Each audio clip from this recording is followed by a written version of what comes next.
A little late night snack for the recording.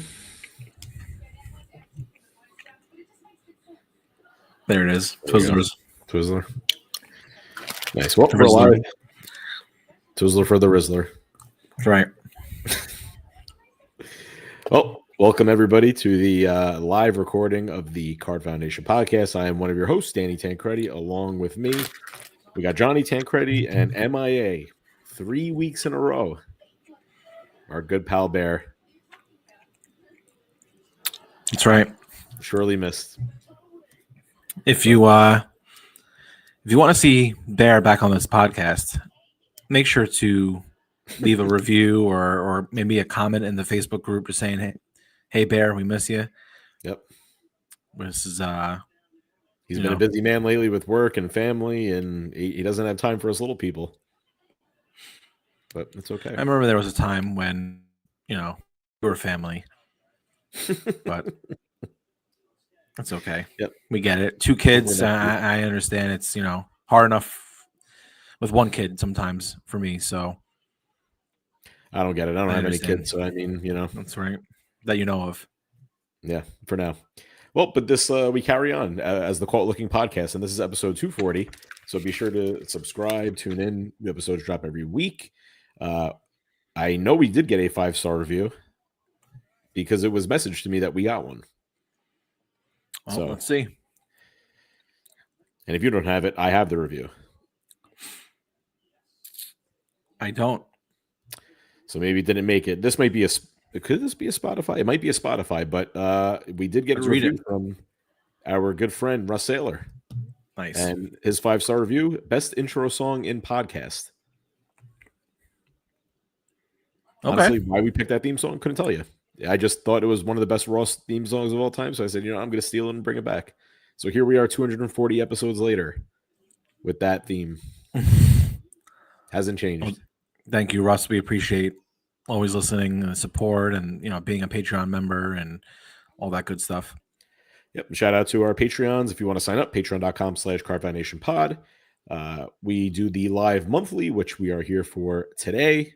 Monthly episodes of the pod, bonus content, and more. I have actually recorded a bonus pod myself that will be on the feed this week. Whoa.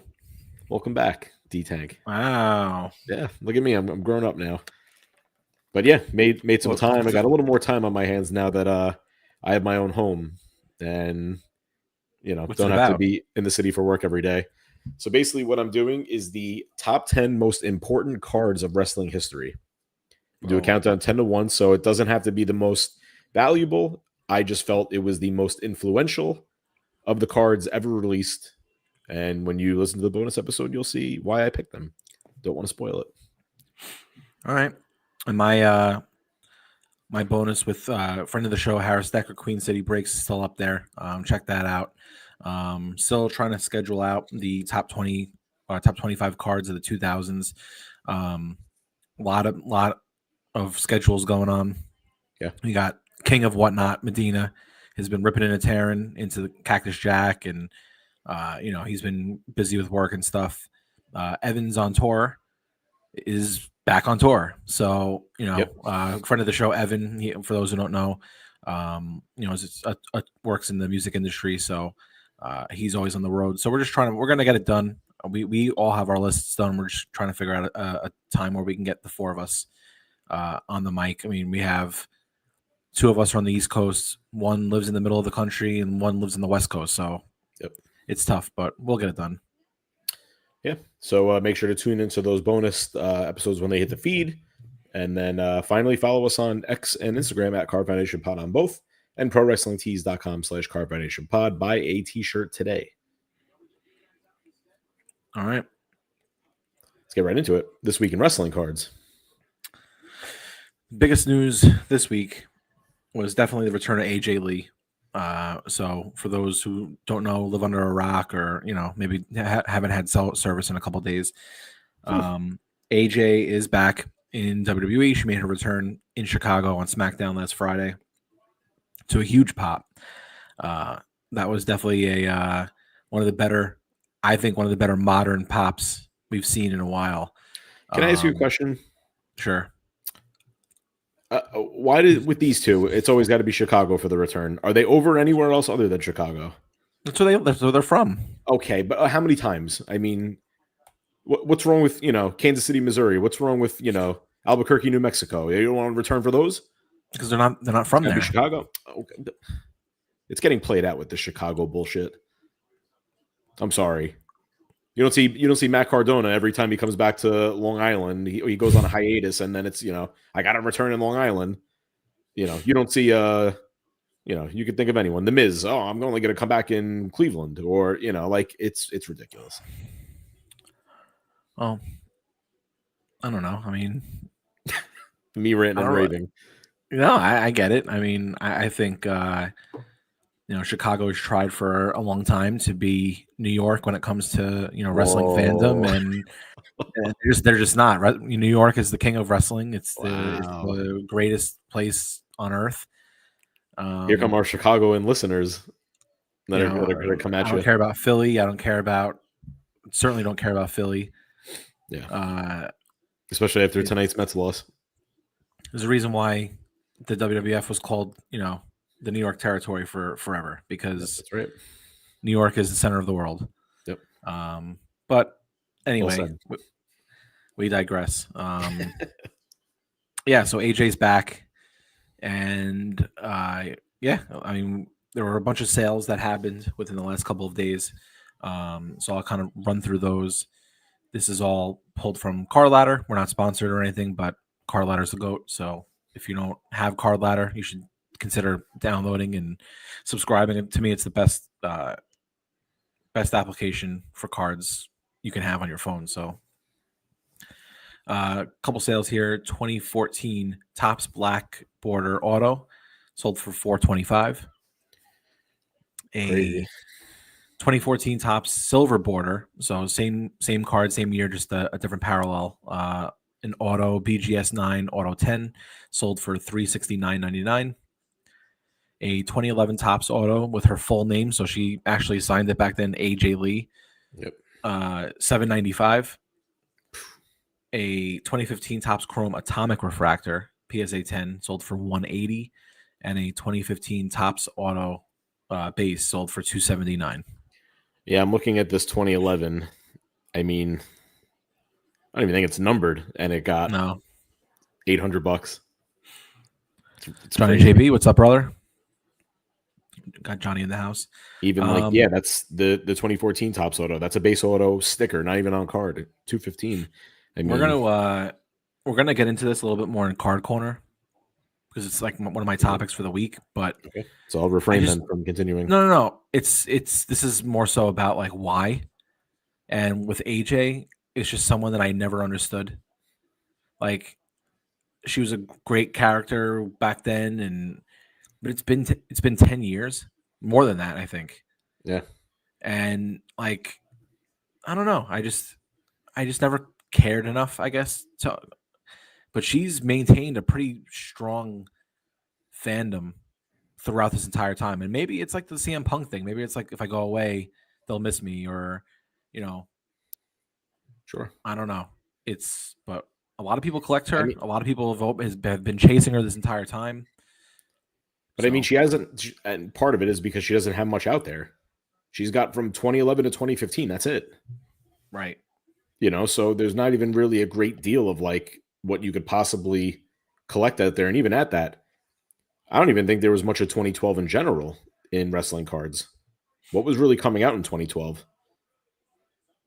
Yeah, I mean, it looks like there was a Heritage and a regular Topps, and that was pretty much it. Yeah. So really call it 3 years of cards. Right. And Johnny JB's in the chat. He wrote, I wasn't watching wrestling when she blew up, so her return means nothing to me. I mean, I was watching back then, but again, it's just like, she never really did anything for me then. I feel like she didn't have that long of a career to warrant like this ginormous, Right. It's not like, Trish Stratus coming back or Lita coming back after not being on TV for 10 years. And, they were a huge part of the 2000s. And I don't know. But, I mean, listen, people love her. People are fans of hers. So I'm happy for them. It's been a long time coming. This has been a rumor for a million years. So I guess we'll see how long she's here for and what they do. Well, and she's back in the card world because Topps just released their latest Topps Now set, and 2 of the cards featured AJ Lee's return and John Cena's farewell to his final SmackDown. Yep. So those are on sale, I believe, now. Don't know how much longer they will be on sale for, but was there any parallels or anything? Or there's parallels, no autos or anything, no but autos? the standard parallels. So you're gonna get the out of 50, out of 25, and I think they're on sale until Wednesday the 10th. So, but don't quote me. So get on there if you want them. Get on there sooner than later. Yeah. We also got a release/street date for Finest. So Topps will be releasing Topps Finest on September 26th. That will, we should see a checklist probably within the next week or so. Topps is usually about a week or so out. They'll put out a checklist, so we'll definitely be looking to get into that. I'm excited to see who's in what, and who gets the case hits and all that kind of stuff. I don't think we're gonna get any like big debuts. Maybe we already got maybe Ray Phoenix. Oh, like actual first, yeah. I know because he wasn't in what do you call it, Cactus Jack. Yeah, I mean, if he's not in Finest, right? I'm really waiting for at this point. Yeah, he's been here long enough. Yeah, I'm gonna check his debut date. But yeah, so Johnny JB asks, did you guys get any boxes? I didn't pre-order any. I didn't try on the EQL, but we get our stuff here pretty regularly. I mean, we can get it within the day or so it releases, and it won't be too much off what everybody else is getting it for. So if we do want to rip it, I know Danny is interested. I know he's kind of saving. Mitchie. Yeah, he's saving to get into some of this. I may jump into some whatnot stuff with this. But again, I don't know. It's tough with a set like this because, like, for me, I don't necessarily collect one person. So like there are a number of like some of the inserts and stuff that I want. So I may be better off just kind of picking through singles or going to shows and seeing what people have. But yeah. Yes, hopefully we get. I'm excited. So, all right, what else? Fanatics Fest. So a little hot topic here. Fanatics announced the dates for next year's Fanatics Fest, July 16th through the 19th. So, first off, 4 days. Yep. Which added an extra. I know a lot of people wanted it. I'm happy about it. I think it does deserve the 4-day treatment like the National. There is a lot to do. There's a lot to see. It'll be nice to spread some stuff out so you don't feel like your day is overwhelmed with a lot of the meet and greets people do, a lot of the meet and greets. And like, for instance, for Danny, there was a day where he had like 6 or 7 people lined up back to back to back that prohibited him from being on the floor. So, yep. Maybe the extra day they spread things out. They'll get more, nice. More in there. I know a lot of the vendors wanted 4 days because they did so well selling at that show that they just wanted, the extra day. The interesting thing is it will be the same weekend as the FIFA World Cup final, which if you're not a soccer fan, that's the World Cup is the biggest international soccer tournament in the world. It's going to be in the United States in 2026 in various cities. But it'll be the weekend of the final, as well as the West Coast Card Show, which just happened about 2 weeks ago here, and the Dallas Card Show. It's also a week before the National. Yep. So a lot of unhappy people. Yeah, I mean, for the card, listen, Fanatics came out and they kind of addressed it already, which kudos to them. They basically said that they wanted a bigger soccer presence at their show. They tried to get it this past year, but they were prohibited by the Club World Cup, which was going on the same week. So a lot of the people that they wanted to bring in weren't available. A lot of the teams weren't available. So they really wanted to get more of a soccer presence at the show next year, which is why they chose the week of the final. Figured a lot of people are going to be in the country for the tournament. It'll be a good opportunity to come to the show. I believe the final is going to be at MetLife in New Jersey, so it's going to be right across the water. Yeah, and so I get it from that aspect, but from a hobby standpoint, last year you grew the show to be a lot more hobby friendly. You brought in a lot of the big dealers. There was such a much bigger card presence at the show last year, and now you're making dealers choose between this show and the West Coast Card Show, Dallas Card Show. Those are two big shows that these big dealers, they do a lot of business there. I mean, West Coast Card Show is basically the West Coast National, in my opinion. Yeah. I think a lot of the big time dealers are going to still choose the Fanatics Fest because of trying to build that relationship with Fanatics and keep that going. We see a lot of the influencers, a lot of the YouTubers. They're probably going to be here because trying to maintain that relationship with Fanatics and Michael Rubin and all that stuff. This is where all the celebrities are. This is where all the athletes are. And from what everybody said, everybody's sales numbers were great that week. So chances are they're all going to be here. But it's tough. It's tough when you're also a week from the National. So for us, going to Fanatics Fest we hop on a train and we walk to the Javits Center. Right. For other people, it's a hotel, it's food, it's staying in Manhattan for 4 days, which is super expensive. And then you're expected to fly out the next week to Chicago for the National.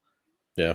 For us, it doesn't make much of a difference because I could still do the National, which I plan to, and still do Fanatics Fest because I'm going home every day. Right. But much easier.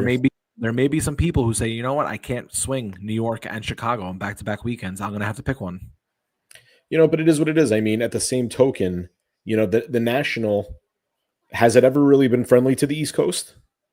No. Not really. I mean, 1 year we had it in Atlantic City. When in recent memory have we also had a big, hobby-related show on the East Coast? We don't. Dallas Card Show is in Dallas every year. We know where it is. The West Coast Show is in the West Coast every year. So, I don't have sympathy for those guys out there that want to make both. I understand that. I think the National is where it is because it's the easiest place for everybody to fly to. But people still have to fly. Of course. It's, and right. When you break down the markets of what's centralized or not, I mean, New York is the biggest city in the world. So you're going to get a great deal of people that do want a big New York show. So it's you're only flying maybe 2.5, 3 hours, but you're still flying nonetheless. Well, no, you're right. And at the end of the day, yes, easy doing the National in Chicago it's a relatively expensive city too. There's also, the National, it's easier for the East and the West Coast to travel to the Midwest. I get that. Yeah. But it also, all those Midwest states that get to drive to that show have the same convenience that we do for the Fanatics Fest. Right. Where we get to take a 45-minute train into Manhattan, walk, 20 minutes, and we're at the show. There are people that can do that for the National, where they live in Illinois, they live, in Ohio, or, somewhere in the Midwest where they're driving to that show. It's much easier for them to get to that show.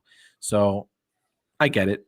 I'm not saying I have sympathy or anything. It's just, I just see it as this. I think the National, it's a money thing, and not everybody has thousands and thousands of dollars for this hobby to say, I'm going away this weekend, and then the next weekend. It's also summer. People go away on vacations with their families. Yeah, it's frustrating. It is. So it's, I just think all of these shows should go over. Like Fanatics Fest should go on the road and go to a Chicago or Texas or Florida or California, the same way the National should bounce around. Because regardless, even if I got to fly to the Midwest, I got to fly to the West Coast too. It's the same thing. Just one flight is 2 to 3 hours more. There's no difference. I'm still hopping on a plane at the end of the day and getting a hotel to attend a show. I think a lot of people are kind of, upset that the other states, just lost Danny for a second, so I'll continue on this one. I think a lot of people are upset that they I just got booted. actually, yeah, so I was kind of just going. And a lot of people that Fanatics Fest hasn't come to their city yet, which was something that was initially thought about and talked about. Right. It's supposed to be Pittsburgh, and then that didn't happen. I think Florida or California. But I think logistically, wanting to do the show that they want, it's not really meant to be like a traveling show. It's meant to be more of a permanent home, I think, which is why they're continuing to do it in New York. Because honestly, it's frustrating that every time I want to go to the National, I got to fly. If I want to go to the West Coast Card Show, I got to fly. If I got to go to Texas, it's flying.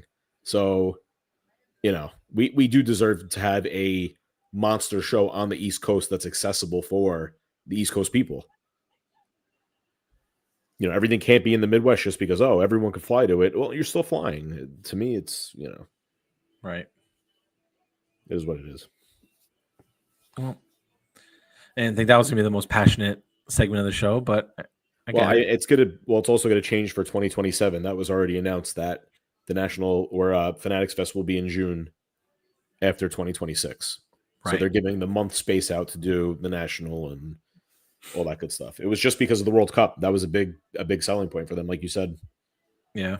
Yeah. I mean, and ultimately, I think we'd love to see it change seasons every year to get new athletes in there because, doing this in July means you can't have baseball represented because they're all playing there. It's the middle of their season.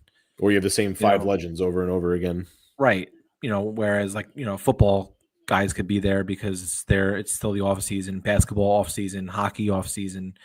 So I would love to see this maybe in like January or February, so that way you can get the baseball guys in there to do their signings and stuff like that. But obviously the summer has and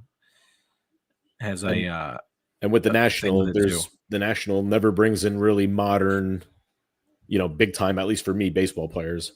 Well, that's also because TriStar is fucking stupid, and it's the same, it's the same crop of people every year. I don't care that the show's in Chicago. You really need to have 50 Chicago legends. Bring in other people. The show it has people from all 50 states, from international. Well, I mean, this year it's the same thing with Fanatics Fest though. Like Fanatics Fest brought in, Mets and Yankees. Chicago brought in Kyle Tucker, Dansby Swanson. The Cubs-based players. So I agree. I think it needs to be more diverse. I think what makes Fanatics Fest cool is that yes, you're getting some Yankees, whatever, but you're also getting KD, you're getting LeBron, you're getting WWE guys, you're getting people from other teams. I'm not interested in meeting Pete Alonso for the 15th time. I want to meet Ken Griffey Jr. I want to meet these other market teams that I'm a fan of. So and the National has always done a bad job with that. And lastly, to tie this into wrestling, it is frustrating that, a lot of the wrestling fans, wrestling specific on the Midwest and West Coast, because the National doesn't bring in wrestling and because West Coast Card Show and Dallas Card Show don't really do appearances like that, you got to fly to New York to do any type of wrestling meet and greet. Or you follow the WrestleCons around for WrestleMania and some of the bigger shows, which is something that I think WrestleCon does very well. It's okay, the biggest show is going to be in Chicago, it's in Jersey, it's in Vegas. Okay, we're putting on WrestleCon, we're bringing all the talent there, and it gives fans an opportunity to meet them. Yep. So there are other shows for wrestling fans. Squared Circle show in Indianapolis does an amazing job of bringing in a lot of talent. That's another Midwest show. So, but you're right. I mean, there should be more of a wrestling presence at all these shows. Yeah. Before we get into purchases, I did want to bring this up too. This is kind of wrestling adjacent, but you and I dove in hard this weekend, and I want to talk about it. Topps Chrome Boxing. Yeah. So this was a set that came out last week. Came out on Friday. Danny and I dove into a bunch of breaks on Whatnot that were ripping this. I thought it was a lot of fun. It's a set that I think it has its legends at Tyson and Oscar De La Hoya and Mayweather, Mayweather and those guys, but also had a lot of upcoming boxers that it was fun to like look up these names and to see like who they are and you know what their status is and potentially hit someone that could be big down the road. Also Jake Paul's in there, and some of the more modern guys are in there. So I thought it was a cool set. Do you think they did a better or worse or about the same kind of job for this as they did for WWE? They did a better job for Chrome Boxing than they did Chrome WWE. We'll gladly stand on business with that. Yeah, why? I appreciated the designs more within the inserts and the base design of the of boxing compared to wrestling. Little annoying that the stickers were the auto of choice, that not a lot of on card stuff. But just going through the images, I mean, even like the throwback autos they did, like the 51 design that they honored, which was the last time Topps had the boxing license, got autographs. When looking at Chrome, what did it really give us that was that special other than take away the Rock signing? What special did it do? Boxing got hidden gems, WWE had hidden gems. Boxing had helixes, WWE had helixes. What did WWE have that was that special? The Feel the Pop, which I don't even think people really look back on and say, wow, that was such a great case hit. It's so rare that I don't think people saw enough of it. Right, that too. But I mean, looking at what they did for, the hits out of boxing, the cards are beautiful. The Ring Generals insert, I loved it. I thought it was perfect for what boxing should be. The be first insert, which is a boxing term, you want to be first, as in, you want to catch your opponent first, hit first, right? That was a fun one. So, I mean, ultimately, I think that they did a tremendous job of boxing. The only thing I will say that was a little disappointing with the boxing set was there was a big drop off between your top 5 legends and stars and then like prospects and people that no one really have ever heard of before. Right. I feel like they could have added more talent potentially to the checklist. Like me and you were running through names. I mean, you could go through boxing's history and they didn't have a card representative, but even some modern guys really didn't have cards. Canelo Alvarez, Deontay Wilder, a lot of the female fighters that you see today didn't have their base card or rookie card or get featured in the set. Right. Yeah, no, definitely. Even like, what's his name? Forget his name. He's in the set. But I think it's his nephew who's not. His nephew. Or it's not his. No, they're not. I don't think it's his son. It's his nephew, I think. What's his name? What's his name? Don't even know what direction you're going. He's the. My mind is on blank, and I'm trying to explain it. He's top heavyweight. Yeah, he's like the top heavyweight. Oh, you were talking about Tyson Fury. Tyson Fury, right? That's his nephew. No, it's his younger brother. It's his brother? Tommy Fury's his younger brother. By what, 30 years? Couple of years, yeah. I thought it was his nephew. Anyway. I don't think so. Like, that's somebody that they could have put into the set. Gervonta Davis, they could have put into the set. Yeah, they're half brothers. Half brothers, wow. Yeah. They look nothing alike. That's because they're half. They have the same father, but different mothers. One's shredded, the other one's not overweight. Yeah. And the overweight one is the better boxer. Yeah, he is. I mean, bigger. So yeah, so they could have did better, a little bit better with the checklist. The one thing I think I was happy with, not that I got to take advantage of this because it sold out so fast, but the MSRP from Topps was only $90. Yeah. So, 2 autos a box, a bunch of color in there. I mean, Danny and I watched probably 3 or 4 cases ripped of this. You're getting 3, 4, 5 refractors per, numbered refractors per box, plus the 2 autos, plus the case hit options. Yep. And, why was WWE 4 or 5 times the price? It's because they knew what they had with WWE and they thought boxing is obviously not as popular as WWE, which sure, you can make that argument. WWE on a grander scale, with the theatrics of WrestleMania and, week to week, they're generating 1 to 2 million people watching Raw and SmackDown. Right. I just didn't think it would be as popular as it was. And then when you look at the secondary market pricing, it shows it was pretty damn popular. Right. I mean, I'm looking at autos now. I mean, we have hit, $1,000 auto in this product. Mike Tyson Ring General's auto out of 50 got $1,000 yesterday. So I mean, there's some really nice sales out of this product where, even talent that no one's really heard of. I'll give an example. Sinisa Estrada, probably not a household name in boxing. Her gold out of 50 sold for $250. So I mean, that's double plus some on the MSRP of the box alone for a prospect future auto that no one really has ever heard of before.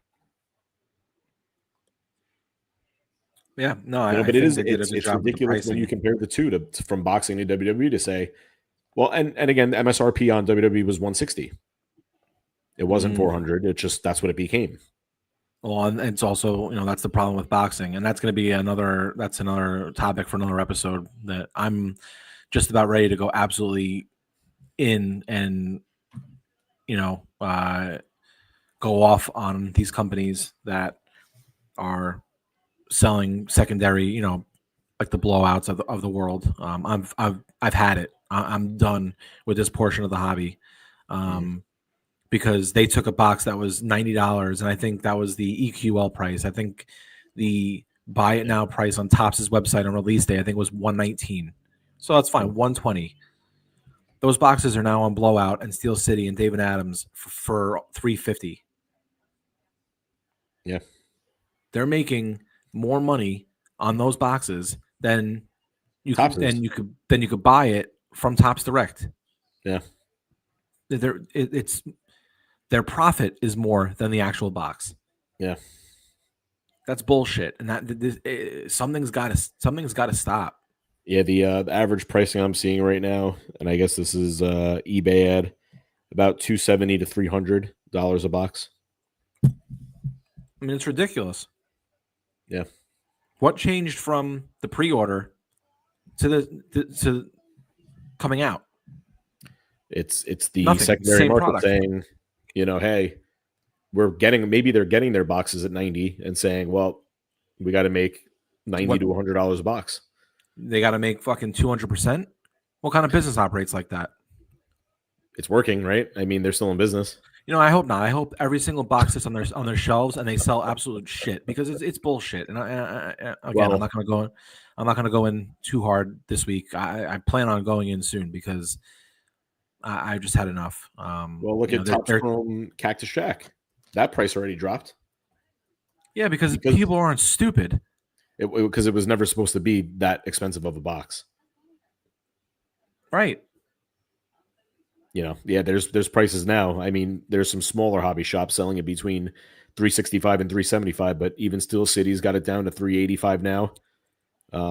DA Card World, that's for the WrestleMania OG. DA Card World still at $400 for their hobby. So, and I gotta be honest with you, I watched a couple of boxes of that ripped for the first time last night on Whatnot. Stuff is trash. I can't believe you were dead on with the collation. I know. If you had one person that got a hit, you had the whole box. Yep. And I watched like a little 3-box mixer last night just for fun, and like there was like 3 or 4 people that cooked. That was it. Yeah, that was. I mean, me and Evan talked about it the other day. We were just kind of texting off to the side about it, and he was talking about he was buying into spots of Hogan and nothing. Same thing with me and Tiff. Literally can't even hit a numbered card, and I'm in 7-8 cases deep. And he's more cases into Hogan than I am in Tiff, and he hasn't really hit numbered cards. Yeah, it's so crazy. I don't know. I'd like to have a discussion with Topps, but every time we try to reach out to them, they don't want to come on the show. So they're no upper deck, I'll tell you that. Now I feel like CM Punk in the pipe bomb promo. Hey, Topps, how you doing? Yeah, the third, breaking down the third wall. Yeah, breaking the third wall here. Anyway, this is a very ranty type episode, but I think we need to do it. Look, I mean, we're I would say between me, you, and Bear, we're pretty clear cut down the middle on what we think is right and wrong in the hobby. And we don't talk shit, or we don't even really vent, or getting to like deep arguments on the show about what's going on. But I mean, at some point, you get so frustrated, it's going to come out. Yeah, I mean, listen, I'm also not. I don't want people to think like, oh, Johnny thinks that every box should be, $90. No, I don't. I know how the market works, and I know how the hobby is, and I understand that prices are not going to be from 2015 and 2016 when I was, Panini Prism basketball for 65 a box, and Bowman baseball for 80 a box. I mean, it's just not those days anymore. But doesn't mean, boxes need to be $400 or $500 either. Tonight, especially for what you're getting out of it. Yeah, it's and I'll stand on that. I really don't. I think that's what's ruining the hobby. It's putting there's almost like a black cloud over or like a stigma with ripping. It's like if you rip, you're wasting your money, and you're gambling and whatever. And it's like, well, it's the whole purpose of this. The whole reason why all of us did this is because, when we were kids, 30 years ago for me, when I ripped my first pack, and I like that's what we all fell in love with, ripping packs and trading with your friends and, shit like that. And then it's like, they're taking all that away from us.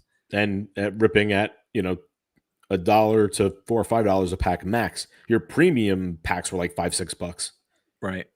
Now I can't even get a unlicensed baseball product from Panini for, that much a pack. Right. It's Top Series 2 baseball, $7 a pack now, and it's like. Yeah. And that you're not going to hit shit. That's a retail box. It's not even a hobby box. So that's, I'm realistic when it comes to this stuff, but doesn't mean you can't be upset about it. Yeah. Well, I got the purchases out from our Patreon members. If you want me to run through them. Yeah, just I guess we'll do ours first quick. I only had one this week, and it was a 2024 Panini Select Ringside Eric Bischoff Gold to 10. That's a unique one.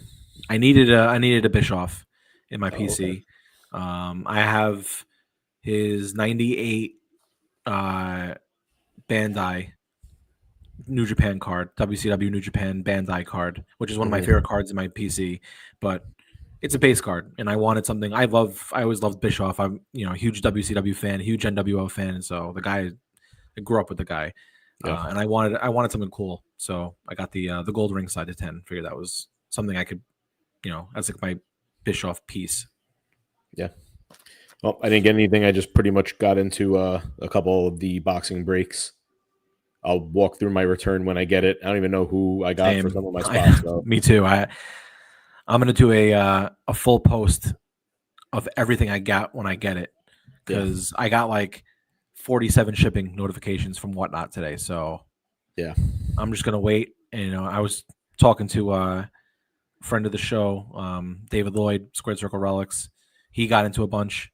We were talking about, who he had and, being fans of boxing. So I said, like, I just got to get everything in, and then I'll tell you what I ended up hitting. Yeah. Well, our Patreon members are always spending, so I'm going to kick things off with Tim French. What's up, boys? The Mansoor collection is back from the dead. Picked up the red PMG out of 2025 metal from good brother Dwayne Debeck, and also picked up his base and pink EX Century. Jeff Montalvo. Took longer than expected, but finally it's completed. After getting the steel chair variant on EPAC, the Pat Buck Rainbow is now 100% complete. Nice. Congrats. Yeah, always a great feat when you hit a rainbow. John Thurman, 2024 Serena Deeb Allure Dublon, and in hand it is stunning. Lots of Oscar Women's Division, including relics, and 2025 Tomoka Inaba and Saki BBM base cards. How was my pronunciation there? Good. Thank you. I think it's. Never mind. Keep going. Keep going. Sure. Tommy Redgrave, big week for the Sheeta PC. Picked up the aerial auto in a deal with fellow ATP member Chris. Then after selling some cards on COMC, I managed to get the 2024 16-bit and Allure Achievement printing plate auto. This is a beautiful card. Show the camera that. Which one? The Allure aerial auto. Yeah, they did a good job with that. Yeah, I like it. Dave Nagel, all gas, no brakes, and Anna J is no gas, all cakes. So very well said. Oh, you commented on this. I did. So I said you caved on cactus. I think this warrants an explanation on the pod. Yep. Because Dave Nagel has been a staunch detractor of Topps Chrome Cactus Jack since it came out. So I had to go at him because he told me he'd never rip any of this, so I needed to know. The group keeps us in check, so we will do the same. And we got an official statement from Dave. I wanted to keep my tier in Medina's rewards on Whatnot, so I filled my quota. All right, well done. So I wrote, I can respect that, and I gave him the salute emoji. There you go, salute there, Dave. Because I respect supporting our friends, and I know Dave is a main contributor and one of the the active participants in Medina's Whatnot. So I respect keeping up the tier, making sure he keeps his free shipping and all that stuff. Yep. And he got some nice cards out of it. Yeah. All right, so that wraps up of all the purchases, all the news this week in wrestling. And after this quick commercial break, we'll be into Card Corner right after this. All right, welcome back to Card Corner. So for this week, it's kind of a similar discussion to what we had last week, but not really. I was kind of inspired by a couple of things, so I'm going to do a little explanation of what we're talking about this week, and then we're going to dive right into it. So this is basically inspired by the start of college football and the NFL, as well as a question that was posed on the Crossover podcast, which is a card ladder podcast that the card ladder guys do each week. And they were talking a little bit about wrestling cards. And I wanted to pose this question to you. So how are wrestling cards, or how are wrestlers' cards pricing dictated, and what are the things wrestlers can do to change it? Is it storyline based? Is it event based? Is it based on looks? Is it based on titles? Is it based on history? Is it based on the market? You want me to answer about the women? Because that's a very simple one. Well, to me, I'll say my piece and then I'll let you go in. Sure. Wrestling is so interesting because, with other sports, you do well, you typically are popular in the the card world. Yep. If you have a lot of upside, you're typically popular in the card world until you're not good, and then you fizzle out. If you're considered one of the GOATs, your cards typically do well. There are always outliers to everything. Not every GOAT sells great. Not every prospect sells great, and not everyone has to be a superstar to sell great. There's obviously outliers in everything, but typically it's those are the kind of athletes that sell the best and do the best within the hobby that are the more popular. Some of the more popular names: Michael Jordan, LeBron James, Steph Curry, Kobe Bryant, Shohei Ohtani, Tom Brady, Shea Gilgeous-Alexander. Those are the best people in their sports. So it makes sense why they're the top people in the hobby. But I always found that for wrestling, that wasn't always the case. And, especially with things being predetermined, it kind of changes things. Like win-losses don't really mean anything.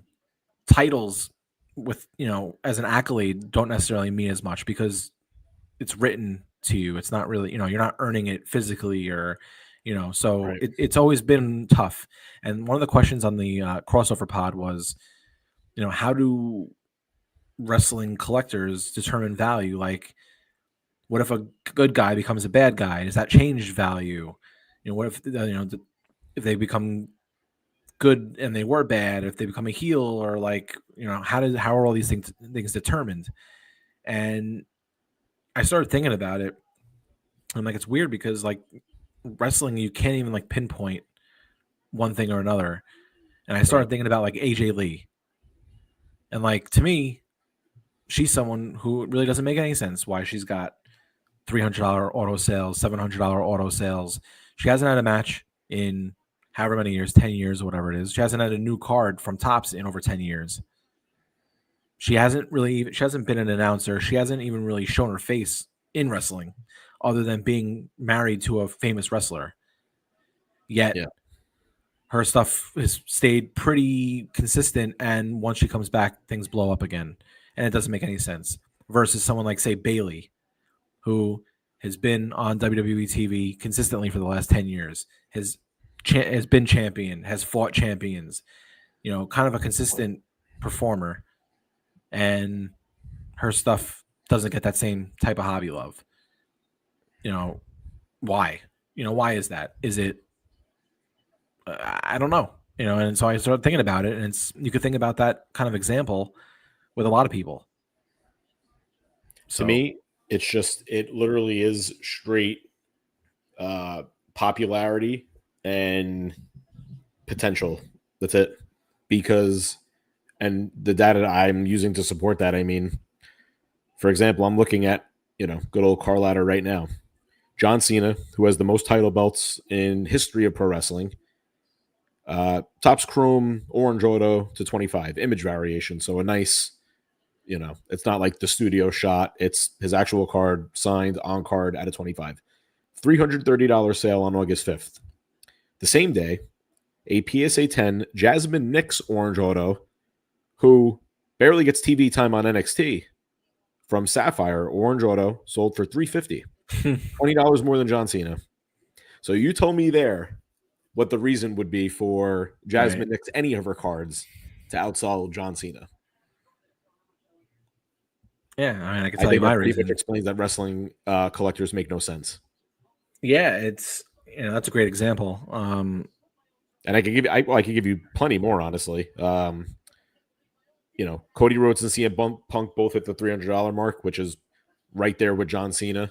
But when you look at how popular they are right now, those are your three guys, and they're all selling between, in similar parallels within the similar range. Another unique example I saw, Liv Morgan BGS 9.5. So that shouldn't warrant a huge increase in her pricing for an orange out of 25 auto. Outsold John Cena's auto out of 25. Image variation, same card. It did 343 compared to John Cena's 330. And all in the same time frame, all in August. So really, what does it boil down to at the end of the day? Just literally likability, popularity of who you are. And if you're a chick with potential that looks really good, you'll outsell them all. I think, and I think a lot of it also comes down to, and not everybody's like this. I don't want to pigeonhole or generalize anything, but I think a lot of it does come down to like who the market or the community tells you is good or bad. Like look at like someone like even comparing like Julia and Io. I think Io is one of the best in the company, or one of the best female wrestlers in the world. She's been on for a long time. Her stuff doesn't come close to Julia's. Right. Now, why? Is it because Julia is the brand new shiny new toy, or is it because people have been blowing Julia up because she's the one everyone should be watching? Yeah, she's got the Japan street cred. Right, but Io's been doing this, just as long. She's just as good, if not better. She's been in the WWE. She's been champion, but her stuff doesn't come close to her. To Julia's. Yeah. It's Asuka, same thing. She never really got that hobby love, but someone like Julia, who's like it's like the shiny new toy. It's the prospect, the up and comer. Everyone's telling you should like Julia. She's really good, so they do. Right. And if looking even at like a list like the top 15 wrestling card sales in history, right, that are all verified, that are on there, there's only a few names. It's Hulk Hogan, who has at least 50% of the sales, if not closer to 75. The Rock, who has 2 cards, Roman Reigns, who has 2 cards, and Andre the Giant. Where's Stone Cold? Where's John Cena? Where's Ric Flair? you could argue that those three names are going to be all time looked at as greater than The Rock, greater than Roman Reigns, and maybe not along the lines of a Hulk Hogan, because I think Hulk Hogan transcended wrestling. He's a different one of one unique, case. But to me, the second most influential person ever is Stone Cold. Why aren't his sales in the top 15 as the most important cards ever? Well, it's just because he's not the it boy of the hobby. He was the it guy of, the late 90s and the Attitude Era. But after that, people stopped caring. Right. There's no reason why a Stone Cold, first year Gold Prism to 10, PSA 10, shouldn't be right next to The Rock in terms of value. Yeah, that's fair. Why? Because one guy's in Hollywood and one's not? Do wrestling collectors really care about that? I mean, other people maybe, and that's why, that card's in the top 15 and Austin's is not. Because people believe The Rock's going to be president one day and he's a movie star and all this shit. But I mean, what does that mean for Cody Rhodes? Cody Rhodes is going to be in the Street Fighter movie. Does he deserve to all of a sudden be, a top seller in wrestling cards because now he's a movie star? I don't think so. Right. Yeah, I mean, it's just interesting. I'm even looking at some sales. Like right now, I can go on and buy an AJ Styles Panini Select Concourse Gold to 10 for $49. It's on eBay right now. It's on my watch list. I can hit buy now right now. The same card in Katana Chance just sold for $25. So for an extra $20, I can get AJ Styles, who's been wrestling for 20 years, is considered one of the greatest in the industry, has the titles, has the merit, all that stuff. Yeah. And Katana Chance, who I can't name a Katana Chance match. I'm sure she's got them. I just can't name a match that I've seen that sticks out, and it's like, I don't think anyone can, to be honest with you. Maybe Marcus Brandon, but but like, and no disrespect to Marcus's PC, but like, it's AJ Styles versus Katana Chance, and it's a $20 difference, right? And like, it's hard to put that into sports because like that almost doesn't happen. But it's like saying like, you can get a God, I don't even know, like a Freddie Freeman versus like I don't even know, like a Jeff McNeil or something, and it's like a $20 difference in there out of tens. That should never happen. Freddie Freeman's he's an all-star. He's one of the greatest. Right. Well, even just like I'm looking at again 2025 Chrome just because it's easy to kind of comp and compare. Who would you say is the number one female wrestler on the planet? In talent? Yeah, overall. Who's your number one female? To me, it's a very simple answer.